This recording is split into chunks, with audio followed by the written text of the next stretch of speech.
warahmatullahi wabarakatuh. Kami dari kelompok 3 akan mempresentasikan jawaban hasil diskusi kami. Perkenalkan, nama saya Zainal Ismail dan sebelah saya Nur Fadila, dan saya Alun dari Kalim. Saya Muhammad Fahmi Al-Waidia. Terus langsung saja ke pertanyaan pertama, yaitu jelaskan fungsi karbohidrat pada cerita di atas, yang akan dijawab oleh Saudari Alma. Seperti yang kita ketahui pada cerita di atas, anak usia dini berada pada masa yang disebut dengan masa keemasan atau golden age. Hal ini dikarenakan pada usia tersebut pertumbuhan dan perkembangan manusia sedang terjadi dengan pesatnya. Karbohidrat di atas agar memasok energi agar membantu perkembangan otak. Banyak faktor yang mempengaruhi tumbuh kembang. Salah satunya faktor yang mempengaruhi tumbuh kembang manusia adalah nutrisi atau gizi. Kebutuhan akan gizi pada anak usia dini sangatlah penting untuk pertumbuhan dan perkembangannya, terutama pada perkembangan otak. Perkembangan otak sangat bergantung pada asupan gizi yang dikonsumsi. Selanjutnya yaitu pertanyaan kedua, yaitu analisis klasifikasi karbohidrat berdasarkan makanan yang disebutkan di atas. Akan dijawab oleh Saudari Nur Fadila. Kita dapat menganalisis karbohidrat yang terbagi menjadi dua, yaitu klasifikasi simpel karbohidrat. Yang pertama itu nasi, tempe goreng, prakedel kentang, dan roti.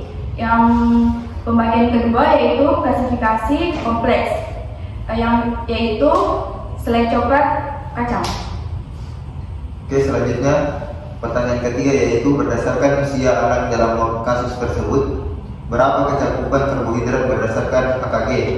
Apakah berbeda dengan kamu kecakupan karbohidratnya, dan saya sendiri yang akan menjawabnya.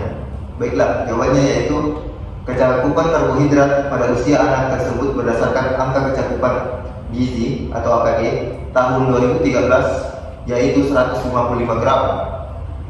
Dan apakah berbeda dengan saya kecakupan karbohidratnya? Ya, jelas berbeda. Karena angka kecakupan gizi atau AKG saya yaitu 375 gram. Dengan umur saya sendiri yaitu 21 tahun, laki-laki. Selanjutnya, jelaskan akibat kelebihan dan kekurangan karbohidrat berdasarkan cerita di atas. Akan dijawab oleh Saudara Muhammad Fahmi. Akibat dari kelebihan dan kekurangan karbohidrat, kelebihan obesitas, diabetes, memicu penyakit jantung. Kekurangan, kerusakan jaringan, marasmus, kekurangan glukosa dalam darah. Saya atas nama Muhammad Fahmi Saleh dari kelas A ingin menjawab pertanyaan poin kelima, yaitu jangka pendek dan jangka panjang penggunaan karbohidrat. Dalam jangka pendek kekurangan karbohidrat dapat menyebabkan ketosis, yaitu kondisi ketika tubuh memanfaatkan lemak sebagai sumber energi. Gejala ketosis antara lain adalah sakit kepala, lemas, dehidrasi, mual, pusing, dan mudah emosi. Ketosis dapat menyebabkan penumpukan senyawa keton dalam tubuh. Dalam jangka panjang, keton menumpuk ini bisa menyebabkan gangguan kesehatan serius seperti asidosis,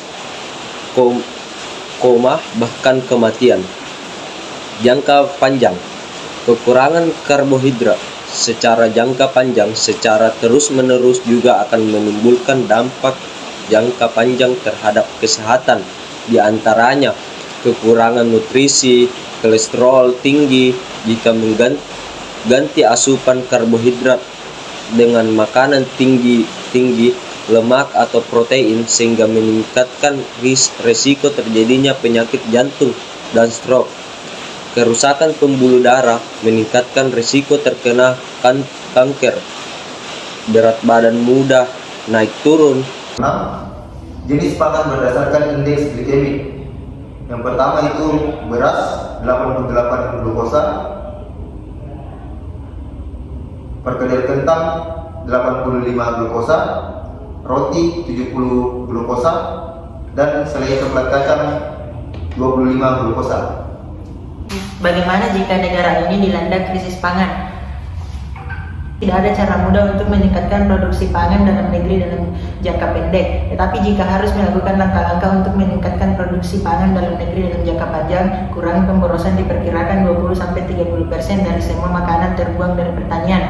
Sayuran bisa rusak jika truk tidak datang cukup berat, daging bisa rusak jika kulkas tidak cukup dingin, dan prasmanan juga bisa sangat boros. Oleh karena itu, kampanye pendidikan publik yang kuat untuk melindungi limbah di ruang dan restoran diperlukan, dan mungkin larangan sementara makan prasmanan sampai situasi membaik. Depan ide pengembangbiakan serangga dan ubur-ubur hanyalah beberapa dari proposal inovatif dan dibuat untuk mendiversifikasi sumber protein di luar daging, kedelai, dan lain-lain. Hal ini menyebabkan tingkat protein hewani yang lebih rendah di belahan bumi utara, belahan bumi bagian selatan. Sekian presentasi dari kelompok kami, kurang dan lebihnya mohon dimaafkan.